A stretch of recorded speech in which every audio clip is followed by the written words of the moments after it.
Assalamualaikum warahmatullahi wabarakatuh. Bisa Waalaikumsalam mendengar? warahmatullahi wabarakatuh. Jelas sekali Ibu Dina. Alhamdulillah. Terima kasih Ustadz. Mohon maaf Bapak Ibu sekalian, mohon izin. Eh, Alhamdulillah, terima kasih kembali kami ucapkan kepada Ustadz Hasan yang telah memberi kesempatan kami berdua untuk hadir. Em, Barangkali saya ulang sendiri, saya ulang lagi, saya lupa mengucapkan doa. Bismillahirrahmanirrahim. Robbi srohli sodri wa yassirli amri wa hlul 'uqdatam min lisani yafqahu qawli. Bismillahirrahmanirrahim. Sekali lagi terima kasih Ustadz Hasan atas kesempatan yang diberikan kepada kami untuk hadir kembali di NPO untuk sharing.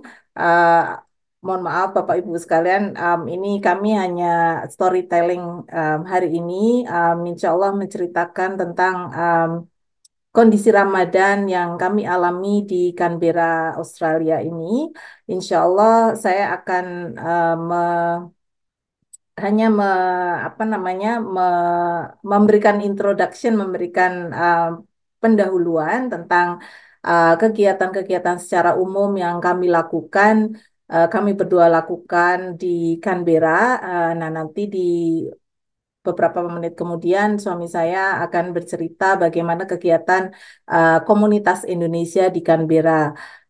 Sehubungan beliau adalah um, Presiden Australia, seperti Ustadz Hasan sudah sampaikan. Beliau sekarang menjabat sebagai Presiden Australia Indonesia Muslim Foundation (NACT) atau disingkat dengan AMFACT. Um, jadi barangkali his domain of expertise menceritakan tentang kegiatan-kegiatan komunitas Indonesia di Canberra. Mohon izin Ustadz Hasan dan Bapak Ibu sekalian, kami menyampaikan kegiatan secara umum tentang komunitas Muslim di Canberra ini. Um, Kami komunitas Muslim menerima pengumuman mulainya Ramadan di Canberra ini melalui beberapa sumber, ya. Jadi ada pertama dari Australian National Imam Councils atau disebut dengan ANIC, yang mereka menggunakan hisab biasanya, ya, tapi derajat bulannya agak beda dengan Muhammadiyah. Jadi mulainya kita eh, beda dengan Muhammadiyah. Kemudian sumber lain yang sebagai sumber penentuan awal Ramadan dan Idul Fitri nanti adalah Moon Sighting Australia dan beberapa platform yang menggunakan metode ru'yat ini, ya, atau moon sighting.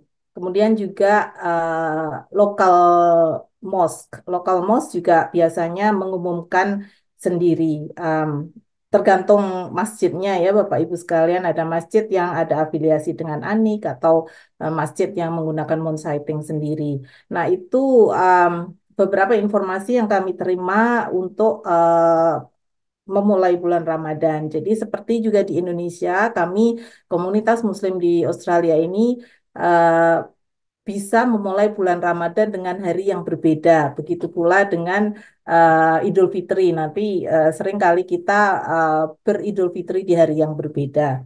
Tapi Alhamdulillah, so far so good.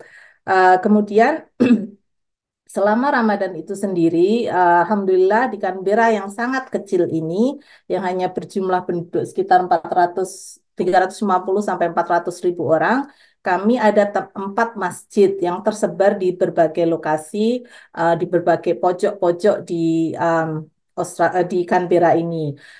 Untuk tarawih sendiri, selain dilakukan di 4 masjid ini, juga ada beberapa tempat lain, jadi additional places yang bukan masjid tetapi digunakan untuk tarawih, kegiatan tarawih, misalnya hall sekolah atau kampus, ada apa namanya kayak tempat sholat di kampus itu bisa dipakai juga, dan ada youth center yang bisa di apa namanya disewa untuk kegiatan tarawih. Jadi selain masjid juga ada beberapa tempat yang kita gunakan untuk tarawih. Nah, selain di beberapa masjid, biasanya di main masjidnya itu tarawih eh, diawali dengan buka puasa bersama setiap setiap hari, ya, insya Allah, ya, setiap hari ada buka puasa bersama. Biasanya kalau yang bukber yang besar biasanya yang di disponsori oleh itu foundation atau orang-orang tertentu itu selama weekend. Biasanya kalau weekend itu ada bukber yang sangat besar sekali. Tetapi kalau hari-hari biasa uh, barangkali tajil ya kebanyakan ya. Nah, itu selain itu ada beberapa kegiatan yang lain seperti kemarin kami menghadiri atau diundang dalam acara Love and Hospitality. Jadi Love and Hospitality, kegiatan Love and Hospitality itu diadakan di Portrait Gallery. Jadi itu seperti agak Western type ya. Jadi dia diorganize oleh satu organisasi yang namanya Blue Star Australia. Itu mereka mengundang non-Muslim, jadi jadi mengundang interfaith community untuk berbuka puasa bersama. Jadi kami berbuka puasa bersama um, dengan interfaith community. Jadi ada komunitas dari Jewish, komunitas dari Kristen, dari Katolik ya, Katolik dan Anglikan Kristen dan dari berbagai komunitas lainnya seperti kepolisian diundang, kemudian uh, dari parlemen diundang, kemudian dari local authority diundang juga. Alhamdulillah itu settingnya sangat sangat istimewa sekali menurut saya dan jadi di dalam acara buka puasa bersama itu ada dikumandangkan azan, dikumandangkan beberapa hadis dan beberapa tokoh Islam juga berbicara di depan para interfaith komunitas dan kemudian kalau nggak salah MC-nya malah dari profesor Pendeta. dari pendeta ya dari salah seorang pendeta. Eh, Vibes-nya sangat sangat menarik alhamdulillah. Kemudian ini yang setiap tahun kami lakukan, kami juga bergabung dalam satu komunitas yang eh, dalam satu hari, dalam satu bulan itu kita hosting iftar di rumah kita. Jadi secara pribadi kami menghosting iftar, mengundang non-Muslim yang datang dan kemudian berbuka bersama. Nah, kalau ini adalah settingnya Indonesia karena saya bisanya cuma masak masakan Indonesia. Jadi kami mengundang mereka untuk berpengalaman berbuka dengan orang Indonesia seperti kami. Ada satu jokes katanya, kalau orang Indonesia itu pas berbuka itu di mana dessert itu hadir duluan sebelum main menu. Karena kita punya kolak duluan atau kurma yang manis-manis duluan sebelum main menunya. Jadi itu salah satu jokesnya. Jadi alhamdulillah ini sudah beberapa kali. Insya Allah nanti tanggal 31 kami ada tamu lagi dari non-Muslim. Yang tahun kemarin kami dapat kepala ya ketua Tibetan Buddhis di Canberra ini. Alhamdulillah hadir bersama kami di salah satu bukber di rumah. Kebetulan beliau vegetarian, yang saya juga bingung apa gitu yang bisa dihadirkan kalau vegan ya beliau. Jadi sama sekali tidak makan makanan yang berbasis animal. Alhamdulillah, it was okay ya. Um, ya, jadi begitu Bapak Ibu sekalian. Oh, tentang pemulai Ramadan saya lupa menyebutkan. Jadi kan ada beberapa sumber ya. Jadi tadi dari Anik, dari Moonsighting Australia ada satu artikel yang baru kami baca dari yang dikeluarkan dari Charles Sturt University. Jadi ini hasil riset mereka mengatakan dari 6.000 partisipan uh, research yang dilakukan secara online dan offline survei, ternyata di Australia ini 52,7% itu memulai puasa dan Idul Fitri itu sangat bergantung kepada moon sighting Australia. Jadi lebih ke ru'yat ya, ru'yat daripada hisab. Itu 52,7%. Sementara 21% itu mengikuti local mosque, 15% itu mengikuti metode hisab yang dilakukan oleh Australian Imam Council, Australian National Imam Council. Jadi sangat surprise, tapi sekali lagi itu tergantung dari partisipannya yang ikut dalam riset itu ya, Bapak Ibu sekalian. Um, saya pikir begitu pendahuluan tentang kegiatan Ramadan di Canberra sebagai orang Muslim. Nah, untuk kenapa? Eh, Tarawih sudah. Em, saya pikir begitu. Nah, kemudian untuk detail tentang kegiatan-kegiatan Ramadan bagi komunitas Indonesia di Canberra, saya serahkan ke suami saya karena itu domain of expertise-nya beliau. Monggo Pak Imam, silahkan. Terima kasih Ustadz. Assalamualaikum warahmatullahi wabarakatuh. Waalaikumsalam warahmatullahi wabarakatuh. Assalamualaikum Muhammad Rasulullah. Allahumma sholli ala Muhammad wa ali Muhammad. Terima kasih Ustadz Hasan dan Bapak Ibu sekalian. Eh, jadi saya ingin bercerita sedikit tentang masyarakat Muslim di Canberra terutama ya. Canberra itu kota kecil, jadi masyarakat Muslimnya Indonesia Muslim juga kecil.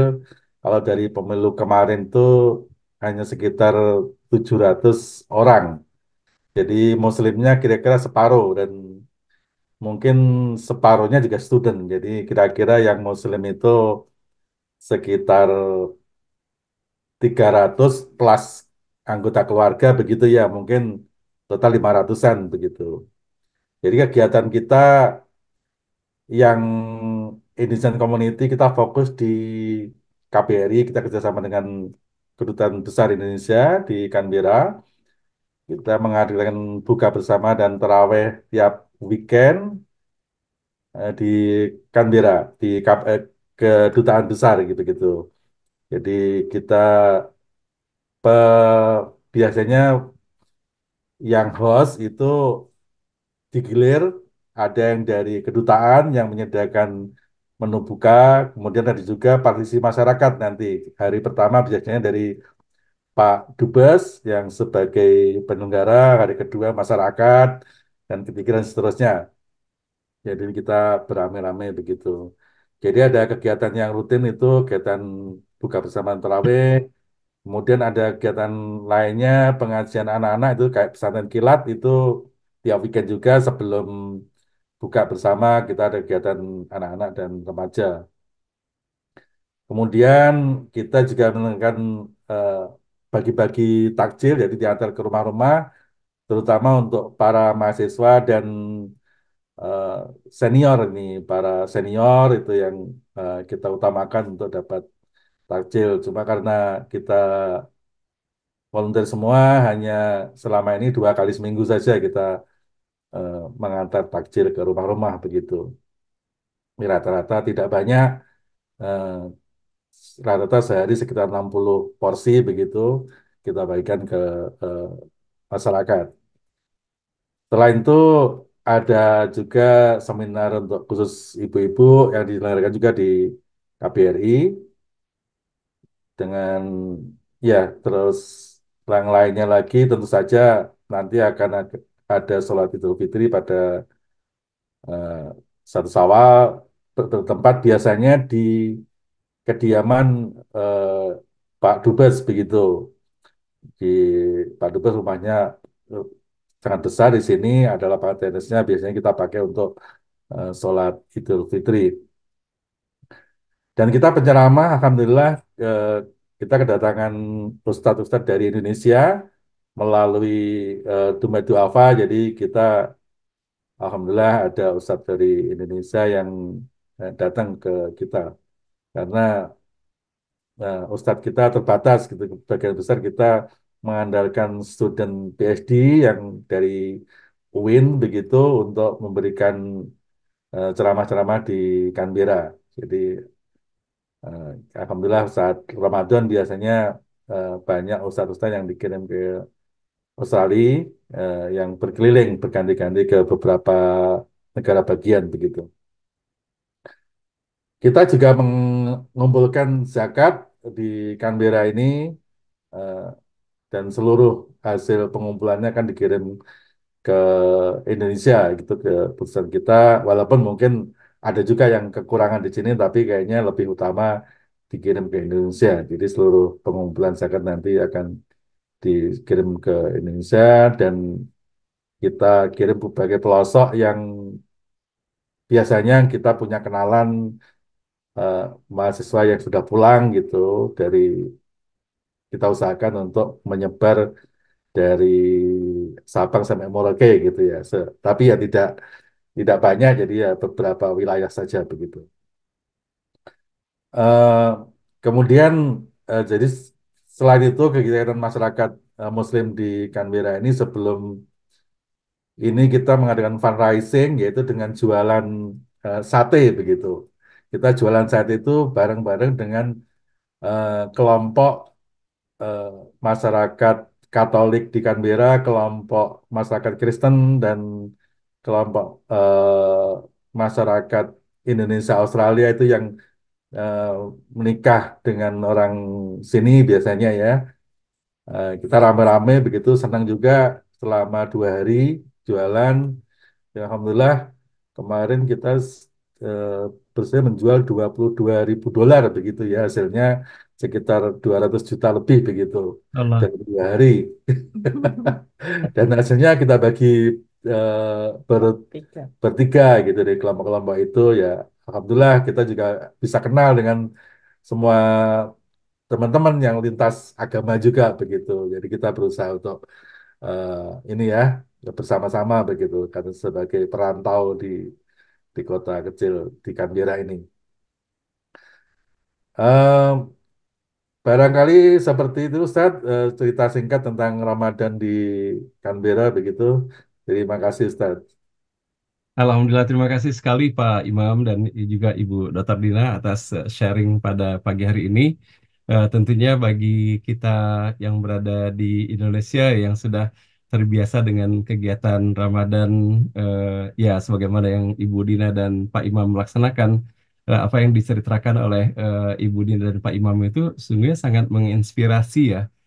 Ketika kita melihat bahwa bagaimana istimewanya Ramadan dan apalagi tadi ketika disampaikan bukan hanya untuk keluarga kita sendiri tetapi mensyiarkan Ramadan itu sendiri itu kan merupakan sebuah syiar tersendiri yang dilakukan oleh Ibu Dina dan Pak Imam bersama komunitas Muslim di sana. Nah, sehingga alangkah eloknya juga ya Bapak dan Ibu kalau seandainya di Jakarta ini di rumah-rumah misalnya walaupun tidak setiap hari, mungkin ada hari-hari yang kita mengajak orang-orang yang tidak biasa menjadi tamu kita, gitu kan, untuk ikut berbuka puasa di rumah kita. Saya kira hal ini akan menghadirkan ikatan silaturahim yang sangat baik, apalagi kalau saya mengundang anak yatim dan duafa ya, buka bersama itu tentunya akan lebih baik lagi. Nah, Ibu Dina, saya ingin menanyakan juga kan kita kadang-kala acara buka puasa bersama itu kan banyak dilaksanakan ya. Tapi kadang-kadang terlalu fokus di buka puasanya sehingga kadang-kadang sholat maghribnya menjadi terlambat ya karena asik dengan silaturahimnya atau boleh jadi hanya buka puasanya saja kemudian sholat tarawihnya tidak diambil momentum itu untuk sholat tarawih bersama. Nah kalau di sana bagaimana buka puasanya itu apakah berlanjut sampai dengan tarawih ataukah hanya sebatas di buka puasa saja untuk komunitas muslim ya tentunya bukan dengan yang non-muslim tadi itu. Ya. Terima kasih Ustadz. Kalau yang di komunitas Indonesia memang ada sedikit tradisi seperti di Indonesia juga, tapi kira-kira separuh masih bertahan sampai tarawih Ustaz. Jadi biasanya kalau di sini kita buka dengan takjil dulu, barang 10 menit, kemudian kita sholat bersama sholat maghrib, kemudian baru dilanjutkan dengan makan besarnya begitu. Jadi semua insya Allah sholat maghrib paling tidak. Nah, kemudian setelah itu karena kita saat ini kita buka jam 7:15 Ustaz. Jadi agak lama, jadi kemudian kita setelah makan malam begitu ya, setelah maghrib makan malam baru kemudian kita isi dengan ceramah. Karena kalau ceramahnya menunggu setelah Isya itu mungkin kemalaman begitu. Pengalaman. Betul. Jadi kita Isya itu jam 8.45 saat ini. Jadi biasanya sebelum ini seperempat jam 8.30 kita mulai ceramah 15 menit kemudian baru Isya dan tarawih. Biasanya eh, ada beberapa orang yang ikut Isya tapi tidak ikut tarawih karena memang sudah malam terutama yang punya keluarga anak-anak kecil gitu biasanya pulang dulu. Kalau sebagian kira-kira setengahnya bertahan sampai sholat tarawih selesai begitu Ustaz. Oke, alhamdulillah. Baik, Pak Imam, berikut ini dari Pak Kunto. Kami persilakan Pak Kunto di unmute audionya dan silakan disampaikan pertanyaannya, Pak Kunto. Assalamualaikum warahmatullahi wabarakatuh. Terima kasih Pak Ustadz Hasanuddin. Assalamualaikum, Pak Kunto.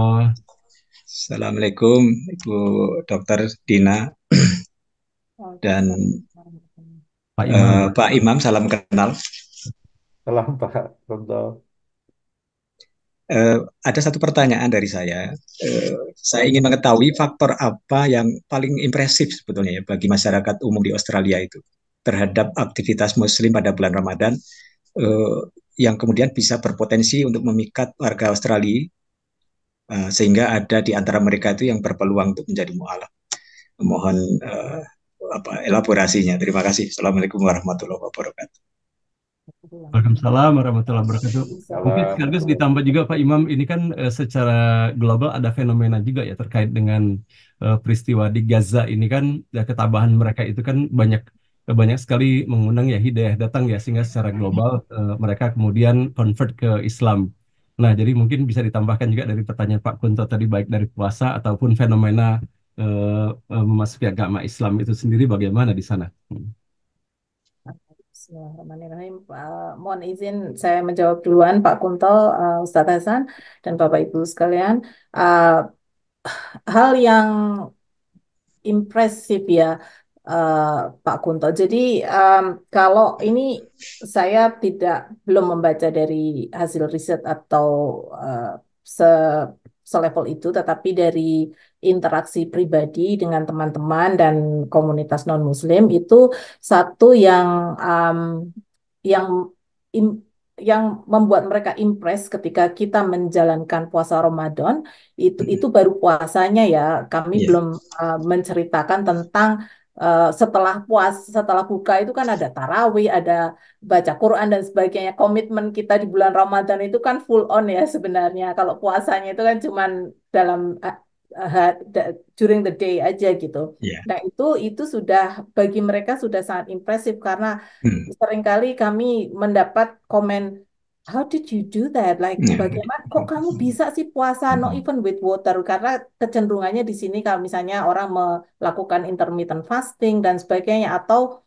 fastingnya orang Katolik misalnya ya Pak, itu kan boleh minum air ya. Kalau kita kan totally nggak boleh minum air dan nggak boleh makan gitu during the day. Nah, apalagi kalau harinya panjang kayak begini kan lumayan lumayan lama gitu. Tapi kita masih bisa bekerja dan sebagainya, masih fungsional lah kelihatannya. Alhamdulillah masih fungsional lah secara umum ya.